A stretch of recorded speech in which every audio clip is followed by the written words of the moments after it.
ಕರ್ನಾಟಕ ರಾಜ್ಯ ಗ್ರಾಮ ಪಂಚಾಯತ್ ಸೇವಾ ಸಂಘದ ರಾಜ್ಯಾಧ್ಯಕ್ಷ ದೇವಿಪ್ರಸಾದ್ ಬೋಲ್ಮಾ ಮಾತಾಡ್ತಿದ್ದೇನೆ. ನಾವು ಈಗಾಗಲೇ ರಾಜ್ಯದ ಗ್ರಾಮ ಪಂಚಾಯತ್ ನೌಕರರಿಗೆ ಸಿ ಮತ್ತು ಡಿ ದರ್ಜೆಯ ಸ್ಥಾನಮಾನ ಕೊಡಬೇಕು. ಈ ಗ್ರಾಮ ಪಂಚಾಯತ್ ಕೆಲಸ ಮಾಡುತ್ತಿರುವ ನೌಕರರಿಗೆ ಈ ಒಂದು ಗ್ರಾಮೀಣಾಭಿವೃದ್ಧಿ ಪಂಚಾಯತ್ ಇಲಾಖೆಯಲ್ಲಿ ಒಂದು ವೇತನ ಶ್ರೇಣಿಯನ್ನು ಕೊಡಬೇಕು ಅಂತೇಳಿ ನಾವು ಹೋರಾಟವನ್ನು ಮಾಡ್ತಿದ್ದೇವೆ.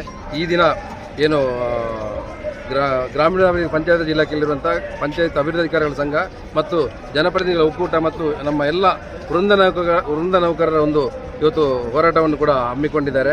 ಅದಕ್ಕೂ ಕೂಡ ನಾವು ಬೆಂಬಲ ಸೂಚಿ ನಾವು ಈ ಒಂದು ಹೋರಾಟಕ್ಕೆ ಬಂದಿದ್ದೇವೆ. ಇದೇ ಬರುವ ನವೆಂಬರ್ 4ನೇ ತಾರೀಕಿಗೆ ನಮ್ಮ ಕರ್ನಾಟಕ ರಾಜ್ಯ ಗ್ರಾಮ ಪಂಚಾಯತ್ ನೌಕರರ ಶ್ರೇಯೋಭಿ ಸಂಘದಿಂದ ರಾಜ್ಯ ಮಟ್ಟದ ಎಲ್ಲ ಗ್ರಾಮ ಪಂಚಾಯತ್ ನೌಕರರು ಸೇರಿ ನಮ್ಮ ನ್ಯಾಯಯುತ ಬೇಡಿಕೆ ಬಗ್ಗೆ ನಮ್ಮ ಹಕ್ಕಿನ ಬಗ್ಗೆ ಬೃಹತ್ ಆದಂಥ ಹೋರಾಟವನ್ನು ಕರೆದಿದ್ದೇವೆ. ಈ ಹೋರಾಟದಲ್ಲಿ ರಾಜ್ಯದ ಎಲ್ಲ ಗ್ರಾಮ ಪಂಚಾಯತ್ ಒಟ್ಟು 35,000 ಜನ ಗ್ರಾಮ ಪಂಚಾಯತ್ ನೌಕರರು ಸೇರಿ ಹೋರಾಟ ಮಾಡುವಂಥ ಯೋಚನೆಯನ್ನು ಕೂಡ ಮಾಡಿದ್ದೇವೆ. ಹಾಗಾಗಿ ರಾಜ್ಯದ ಎಲ್ಲ ನೌಕರರು ಈಗ ಬಗ್ಗೆ ನಮಗೆ ಬೆಂಬಲವನ್ನು ಕೊಡಬೇಕು. ಹಾಗೆ ಈ ಒಂದು ನಾನು ಮಾನ್ಯ ಸಚಿವರಲ್ಲಿ ನಾನು ವಿನಂತಿಯನ್ನು ಕೂಡ ಮಾಡ್ತಾ ಇದ್ದೇನೆ. ಈ ಒಂದು ಇಲಾಖೆಯಲ್ಲಿ ಕೆಲಸ ಮಾಡುತ್ತಿರುವಂಥ ನೌಕರಿಗೆ ಈಗ ಕೂಡ ಕನಿಷ್ಠ ವೇತನವನ್ನು ಕೂಡ ಕೊಡ್ತಿದ್ದೇವೆ. ನಾವು ಕನಿಷ್ಠ ವೇತನ ಒಪ್ಪುವುದಿಲ್ಲ. ನಾವು ಕೂಲಿ ಕಾರ್ಮಿಕರಲ್ಲ ಅಥವಾ ಗಾರೆ ಕೆಲಸದವರಲ್ಲ.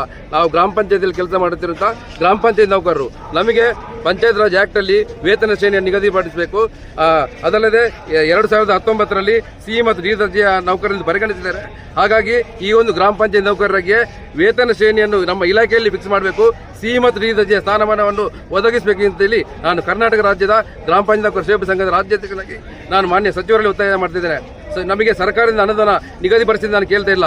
ಈ ರಾಜ್ಯದ 48,000 ಜನ ಗ್ರಾಮ ಪಂಚಾಯತ್ ನೌಕರರಿಗೆ ಸರ್ಕಾರಿ ನೌಕರನಾಗಿ ಮಾಡಬೇಕಾದ್ರೆ ನಮ್ಮ ಇಲಾಖೆಯಲ್ಲಿ ಅನುದಾನ ಇದೆ. ನಾನು 5ನೇ ಹಣಕಾಸು ಆಯೋಗದ ಅಧ್ಯಕ್ಷರು ಮೊನ್ನೆ ನಮ್ಮನ್ನು ಸಭೆಯನ್ನು ಕರೆದಿದ್ರು. ಆ ಸಭೆಯಲ್ಲಿ ನಾನು ವರದಿಯನ್ನು ಕೊಟ್ಟಿದ್ದೇನೆ. ನಮ್ಮ ರಾಜ್ಯದ ಗ್ರಾಮ ಪಂಚಾಯತ್ ನೌಕರರಿಗೆ 48,000 ಜನ ಗ್ರಾಮ ಪಂಚಾಯತ್ ನೌಕರರನ್ನು ಸರ್ಕಾರಿ ನೌಕರನಾಗಿ ಮಾಡಬೇಕಾದ್ರೆ ಒಟ್ಟು 1,954 ಕೋಟಿ ರೂಪಾಯಿ ಬೇಕಾಗಿದೆ. ಈಗಾಗಲೇ ನಮ್ಮ ಗ್ರಾಮ ಪಂಚಾಯತಿಗಳಲ್ಲಿ 1,540 ಕೋಟಿ ರೆವಿನ್ಯೂ ಕಲೆಕ್ಷನ್ ಮಾಡ್ತೇವೆ. ಅದರಲ್ಲಿ 40% ಗ್ರಾಮ ಪಂಚಾಯತ್ ನೌಕರರಿಗೆ ವೇತನ ಕೊಡಬೇಕು ಅಂತೇಳಿ ಸರ್ಕಾರ ಆದೇಶಿದೆ. ಆ ಒಂದು ವೇತನವನ್ನು ಅದರಲ್ಲಿ ಅನುದಾನ ಒಟ್ಟು 580 ಕೋಟಿ ಅನುದಾನ ಇದೆ. ಈಗಾಗಲೇ ನಮ್ಮ ಗ್ರಾಮ ಪಂಚಾಯತ್ ನೌಕರರಿಗೆ ಸಂಬಳಕ್ಕಾಗಿ ಸರ್ಕಾರ 3 ತಿಂಗಳಿಗೆ ಬಿಡುಗಡೆ ಮಾಡುವಂಥ ಅನುದಾನ 811 ಕೋಟಿ ರಾಜ್ಯದಲ್ಲಿ ಈ ಸರ್ಕಾರ ನಿಗದಿಪಡಿಸಿದೆ. ಒಟ್ಟು 1,220 ಕೋಟಿ ಆಗಿದೆ. ಅದರ ಜೊತೆಗೆ 15ನೇ ಹಣಕಾಸಿನಲ್ಲಿ 10% ಸ್ವಚ್ಛತೆ ನಿರ್ವಹಣೆಗೆ, ಇನ್ನೊಂದು 10% ನೀರು ನಿರ್ವಹಣೆಗೆ ಅಂತೇಳಿ ನಿಗದಿಪಡಿಸಿದ್ದಾರೆ. ಅದರ ಜೊತೆಗೆ ನರೇಗಾ ಯೋಜನೆಯಲ್ಲಿ 6% ಗ್ರಾಮ ಪಂಚಾಯತ್ ನೌಕರರಿಗೆ ಸಂಬಳ ಕೊಡಬೇಕು ಅಂತೇಳಿ ನಿಗದಿಪಡಿಸಿದ್ದಾರೆ. ಒಟ್ಟು 251 ಕೋಟಿ ರೂಪಾಯಿ ನರೇಗಾದಲ್ಲಿ ಬರ್ತದೆ. ಎಲ್ಲವನ್ನು ಕ್ರೋಢೀಕರಿಸಿದಾಗ 1,750 ಕೋಟಿ ರೂಪಾಯಿ ನಮ್ಮ ಇಲಾಖೆಯಲ್ಲಿ ಗ್ರಾಮ ಪಂಚಾಯತ್ ನೌಕರರ ಬದುಕನ್ನು ಬದಲಾವಣೆ ಮಾಡಲಿಕ್ಕೆ ಅನುದಾನ ಗ್ರಾಮ ಪಂಚಾಯತಿಯಲ್ಲಿ ಇದೆ. ನಮ್ಮ ಗ್ರಾಮೀಣ ಪಂಚಾಯತ್ ರಾಜ್ ಇಲಾಖೆಯಲ್ಲಿ ಇದೆ. ಸರ್ಕಾರಕ್ಕೆ ಈ ಒಂದು ಗ್ರಾಮ ಪಂಚಾಯತ್ ನೌಕರರನ್ನು 48,000 ಜನ ಗ್ರಾಮ ಪಂಚಾಯತ್ ನೌಕರರನ್ನು ಅವರಿಗೆ ಉದ್ಯೋಗ ಭದ್ರತೆ ಕೊಡೋದಾದ್ರೆ ಸರ್ಕಾರಕ್ಕೆ ಕೊರತೆ ಆಗುವುದು ಕೇವಲ 350 ಕೋಟಿ. ಇದು ರಾಜ್ಯದ ಯಾವ ಗ್ರಾಮ ಪಂಚಾಯತ್ ನೌಕರರಿಗೆ ಗೊತ್ತಿಲ್ಲ.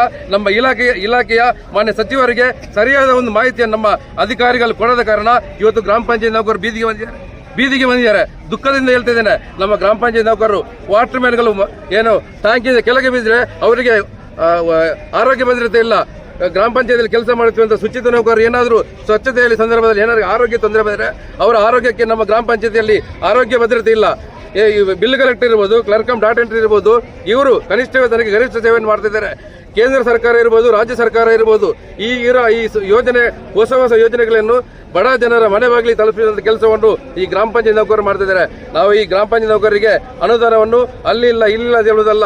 ಈ ಗ್ರಾಮ ಪಂಚಾಯತ್ ನೌಕರರಿಗೆ ನಗರಾಭಿವೃದ್ಧಿ ಮತ್ತು ಪಟ್ಟಣ ಪಂಚಾಯತ್ ನೌಕರರಂತೆ ಏನು ಸರ್ಕಾರದಿಂದ ವೇತನ ಕೊಡ್ತಿದ್ದಾರೆ. ಹಾಗಾಗಿ ನಾವು ಗ್ರಾಮ ಪಂಚಾಯತ್ ನೌಕರರು ಸರ್ಕಾರದ ಒಂದು ಭಾಗ. ನಮಗೆ ಸರ್ಕಾರದಿಂದ ವೇತನ ಕೊಡಬೇಕು. ನಾನು ಈ ಸಂದರ್ಭದಲ್ಲಿ ಆಗ್ರಹವನ್ನು ಮಾಡ್ತಿದ್ದೇನೆ. ಈ ಇಡೀ ರಾಜ್ಯದ ಗ್ರಾಮ ಪಂಚಾಯತ್ ನೌಕರರ ಪರವಾಗಿ ಕೇವಲ ಗ್ರಾಮ ಪಂಚಾಯತ್ ನೌಕರರೇ ಸೇರಿ ಇದೇ ನವೆಂಬರ್ 4ನೇ ತಾರೀಕಿಗೆ ಇದೇ ಫ್ರೀಡಂ ಪಾರ್ಕ್ ಅಲ್ಲಿ ಬೃಹತ್ ಮಟ್ಟದ ಹೋರಾಟವನ್ನು ಕರೆದಿದ್ದೇನೆ. ಎಲ್ಲಾ ನೌಕರರು ಇದರಲ್ಲಿ ಭಾಗಿಯಾಗ್ತಿದ್ದಾರೆ. ಇದು ನಮ್ಮ ಗ್ರಾಮ ಪಂಚಾಯತ್ ನೌಕರರ ಬದುಕಿನ ಹೋರಾಟ, ಗ್ರಾಮ ಪಂಚಾಯತ್ ನೌಕರರ ಕುಟುಂಬದ ಗೌರವದ ಹೋರಾಟ.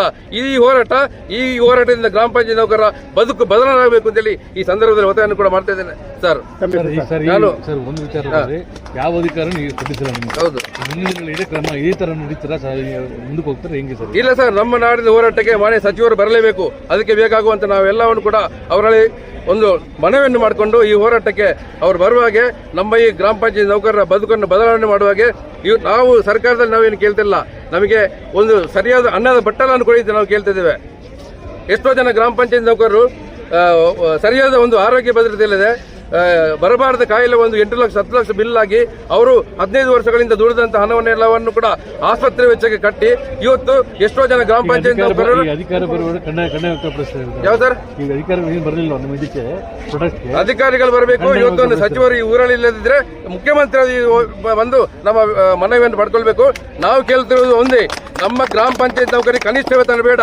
ಕನಿಷ್ಠ ವೇತನಕ್ಕೆ 3,000 ಜಾಸ್ತಿ ಮಾಡ್ತೇನೆ, 1,500 ಜಾಸ್ತಿ ಮಾಡ್ತೇನೆ, 700 ಜಾಸ್ತಿ ಮಾಡ್ತೇನೆ ಏನ್ ಹೇಳ್ತಾ ಇದಾರಲ್ಲ. ಕರ್ನಾಟಕ ರಾಜ್ಯ ಗ್ರಾಮ ಪಂಚಾಯತ್ ಸೇವೆ ಸಂಘ ಇದಕ್ಕೆ ಒಪ್ಪುದಿಲ್ಲ. ನಮಗೆ ಗ್ರಾಮ ಪಂಚಾಯತಿ ಗ್ರಾಮೀಣಾಭಿವೃದ್ಧಿ ಪಂಚಾಯತ್ ಇಲಾಖೆಯಲ್ಲಿ ವೇತನ ಸಂಖ್ಯೆ ನಿಗದಿಪಡಿಸಬೇಕು. ನಮಗೆ ಸಿ ಮತ್ತು ಡಿ ವೃಂದದ ನೌಕರರನ್ನು ಘೋಷಣೆ ಮಾಡಬೇಕು.